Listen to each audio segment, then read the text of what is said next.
Hey YouTubers, I was just wanting to do a quick update here on the S10 YJ junkyard lift. Essentially you can see I ended up getting some more lift out of the kit that I went ahead and built myself. I like the stance and I really like the price. Would I love it to be a little higher? Sure, but I think when you consider what I have put into it and what I've gotten out of it, it's mostly labor. So I've gotten quite a bit out of this lift. So wanted to start out and talk to you.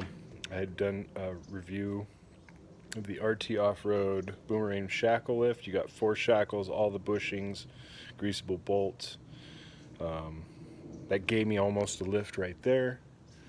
And then when you rebuild your spring packs with the S10 spring, I used the second spring because it seemed like it had the most arch. I took my second spring out and I added that S10 spring in there, and it actually ended up arching the spring, and I got almost an inch out of that. So we're looking at almost 2 inches there.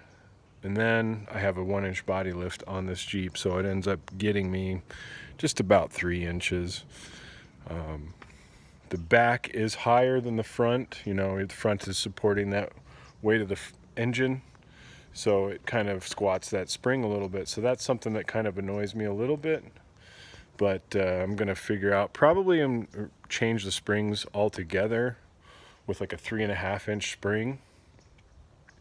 And that should equal it out. I'm not going to do anything with the back. I think that's enough lift to get a 33 under there if I did a little fender trimming in the front. And that's exactly what I needed. I didn't really need any more than that. Previously, I had talked about dropping the transfer case, and I ended up installing that Daystar kit, which was great. And then, overall right now it's riding real good, smooth, clean. I like the way that it rides, and it's gonna get to a point here where I'm gonna get antsy and probably throw that 8.8 in here, and we're gonna start all over from scratch again.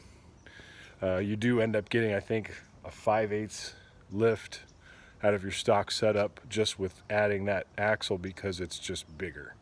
So that's kind of the quick update on the S10 lift.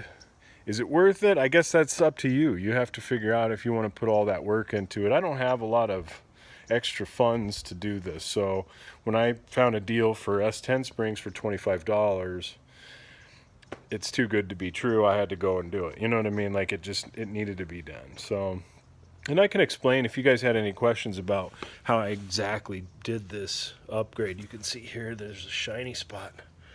That was where I cut that other spring down. If you had questions about that, I'd love to, explain what I did. So, anywho, we'll call it a video, and we will move forward with more to come in the future. And like and subscribe if you like the channel and the projects. Thanks. Bye.